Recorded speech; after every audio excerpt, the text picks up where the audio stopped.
موجودہ دور میں ہمیں یہودیوں سے چھٹکارا کیسے حاصل کرنا چاہیے؟ اس کے لیے ایک ہی شکل ہے کہ ہم اپنے اس ملک میں صحیح اور کامل اسلامی نظام قائم کریں۔ صحیح اور اسلامی نظام قائم ہوگا تو اللہ تعالیٰ کی مدد پھر ہمارے ساتھ شامل حال ہو جائے گی۔ اللہ کی مدد کے بغیر یہودیوں سے کا مقابلہ ناممکن ہے۔ یہودیوں کی پشت پر پوری عیسائی دنیا اس وقت ہے۔ سول سپریم پاور آن ارتھ امریکہ، وہ ان کا اعلی کار ہے۔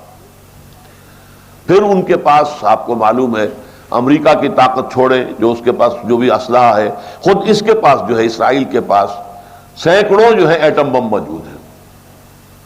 کون مقابلہ کر سکتا ہے عالم اسلام میں سے؟ اللہ کی مدد آئے تو ہوگا۔ اللہ کی مدد کے لیے لازم ہے کہ آپ پہلے اپنے ہاں اسلام قائم کریں تو اللہ کی مدد آپ کے ساتھ ہوگی۔ یہ سیدھی سیدھی اسٹریٹجی ہے، اس کے بغیر کوئی راستہ نہیں۔